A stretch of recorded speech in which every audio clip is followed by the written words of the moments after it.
তাদের ফেতরাত যেন কোনোভাবে নষ্ট না হয়ে যায়, ফেতরাতের উপর তাদেরকে রাখতে হবে। ফেতরাত কি? ফেতরাত আল্লাহ তাআলা তাদেরকে যেই গুণ দিয়ে তৈরি করেছেন, আল্লাহ তাদেরকে কি গুণ দিয়ে তৈরি করেছেন? গালিগালাজ করার গুণ, মারামারি করার গুণ, ভাঙ্গাভাঙ্গি করার গুণ, সিনেমা দেখার গুণ, গান গাওয়ার গুণ। টয়লেটে গিয়ে 3 ঘন্টা বসে আছে, কি রে টয়লেটে 3 ঘন্টা কেন বসে থাকলো? টয়লেটে কত সময় থাকা উচিত? একটা বাচ্চার টয়লেটে কত সময় থাকা উচিত? দরজা বন্ধ করে রুমের মধ্যে করে কি? তার দরজা কেন বন্ধ থাকবে? বাচ্চাদের দরজা কেন বন্ধ? ও তো দরজা খোলা থাকবে, কেবল ঘুমের আগে দরজাটা বন্ধ করতে পারে, তাও বন্ধ রাখবে না যদি বড় মেয়ে না হয়। দরজা বন্ধ থাকবে, তার দরজা, তার কম্পিউটার টেবিলটা কেন এরকম বাঁকা করা? ওই কম্পিউটার টেবিলে বাঁকা টেবিলে করে কি? ও কেন আপনার মোবাইলটা নিয়ে চুরি করে ও চলে গেল? মোবাইলটা নিয়ে ও করতেছে কি? সেখানে কি আছে? আপনার ওয়াইফাই কতক্ষণ বাসায় অন থাকে এবং কেন অন থাকে? আপনার বাচ্চারা কয়টায় ঘুমাতে যায়, কেন এত পরে ঘুমাতে গেল? আপনি ঘুমিয়ে পড়ে তারপরে টুটু টুটু করে আওয়াজ শোনা যায়, কি করে ওরা ওই সময়? ওরা ল্যাপের নিচে কি কোনো কিছু ডিভাইস আছে? এগুলো চেক করার দায়িত্ব আপনার। ইউ শুড এনশিওর, এখানে আপনাকে এনশিওর করতে হবে। অন্যথায় অনেক সময় সে হয়তো বা কাঁদবেন, তখন আর কান্নায় কোনো কাজ হবে না। এখন কাঁদার দরকার নেই, এখন হাসতে হাসতে ওদেরকে মানুষ করুন, এখন হাসতে হাসতে মানুষ করুন, তাহলে আজীবন হাসবেন। আর এখন আপনি অন্য জিনিসে ব্যস্ত থাকেন, তাহলে আজীবন কাঁদতে হবে। এই সন্তানদের জন্য আপনাকে কাঁদতে হবে। ফেতরাত, তাদের ফেতরাত যেন কোনো অবস্থা নষ্ট না হয়। ফেতরাত নষ্ট করার জন্য শয়তান রয়ে গেছে। শয়তানের কাজ হচ্ছে যে ফেতরাত নষ্ট করা। আদম আলাইহিস সালামকে আল্লাহ সুবহানাহু ওয়া তাআলা জান্নাতে বললেন, জান্নাতে যেখানে ইচ্ছে সেখানে উসকুন ওয়া যাওজুকাল জান্নাত, তুমি এবং তোমার স্ত্রী জান্নাতে থাকো। মানুষ মধ্যে 2 জন, কি মজা, তাই না? পুরোটা একটা হানিমুন টাইপের একটা সময়, যে এইভাবে তুমি থাকো। এখনো তো ওইখানে তো কোনো সন্তান কিছুই হয় না, কেবল স্বামী স্ত্রী টুগেদার, একজন আরেকজনে, আমি তোমার জন্য, তুমি কেবল আমার জন্য, এইরকম একটা টাইপের সময়। আর আল্লাহ তাআলা বলেন, লা তাকরাবা হাযিহিশ শাজারা, don't come closer to this tree.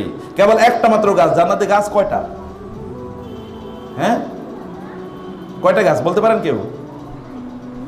অগণিত না? অগণিত মানে তো অগণিত, অগণিত অগণিত। এইরকম জান্নাতের ছোট একটা জায়গা না যে এটা অ্যামাজন ট্রি অথবা সুন্দরবন, তার চেয়ে তো বড় নাকি ছোট তার চেয়ে? এইরকম জান্নাতে একটা মাত্র গাছের কাছে যেতে নিষেধ করেছেন। শয়তান ওই গাছটাই খুঁজে বের করছে। কত বড় শয়তান হতে পারে এটা চিন্তা করে দেখেন। ও কেবল ওই গাছটাই খুঁজে বের করেছে এবং ওইখানে আদমের নিয়ে ছাড়ছেই আলাইহিস সালাম। শয়তানের ফিতরাতটাকে নষ্ট করে দেওয়ার জন্য ওর হিউজ এফর্ট আছে। আপনার সন্তানকে আপনি আল্লাহর পথে আনার জন্য বা ভালো মানুষ বানানোর জন্য আপনার কিন্তু ডিভাইন প্রিপারেশন অলরেডি আছে।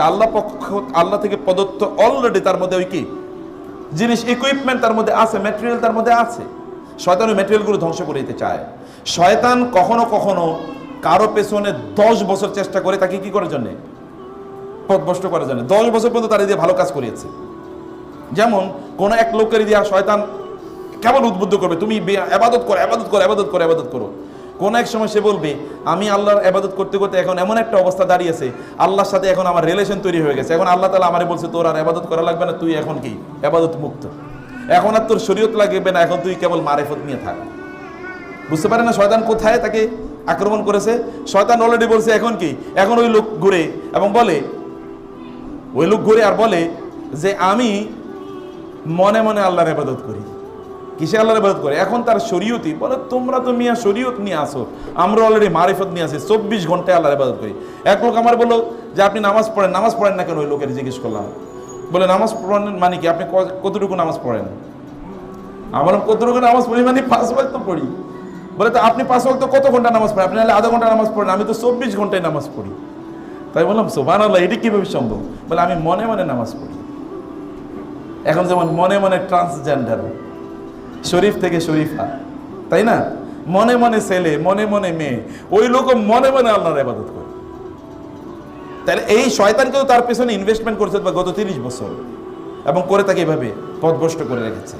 আপনি আপনার সন্তানদের মধ্যে ফিতরাত যেটা আছে, প্রিয় বোনেরা, আমি বলছিলাম ফিতরাত এটা যেন নষ্ট না হয়ে যায়। ফিতরাত মানে কি বুঝতে হবে? ও ভালো মানুষ হিসেবে জন্ম নিয়েছে, ও আল্লাহর প্রিয়তম বান্দা হিসেবে জন্ম নিয়েছে, এবং ও যদি তখন মারা যেত, ও কিন্তু জান্নাতে সাধারণ জায়গায় থাকতো না, ও কিন্তু কি জান্নাতে এরকম জায়গা থাকতো, গিলমানুম মুখাল্লাদুন ইয়াতুফু আলাইহিম গিলমানুম মুখাল্লাদুন বিআকওয়াবিন ওয়া আবারিক ওয়া কাকসিম মিন মাইন লা ইয়াসাদউনা আনহা ওয়া লা ইউনজিফুন। তাদের কাছে গিলমান মুখাল্লাদুন, চিরস্থায়ী কিছু বালক আপনাদের চারপাশে জান্নাতে ঘুরতেই থাকবে, বিভিন্ন ধরনের পানপাত্র নিয়ে বিভিন্ন ধরনের ড্রিঙ্কস নিয়ে আপনাদের সামনে থাকবে। এই ড্রিঙ্কসগুলো আপনি খাবেন এবং ওরা আপনার পেছনে আপনার চারপাশে ঘুরবে। বাচ্চারা যদি এমনি দৌড়ায় তাহলে তো এমনি ভালো লাগে। আর জান্নাতের বাচ্চাদেরকে ব্যাপারে আল্লাহ তাআলা কি বলেছেন? কাআন্নাহুম লুলুউম মাকনুন।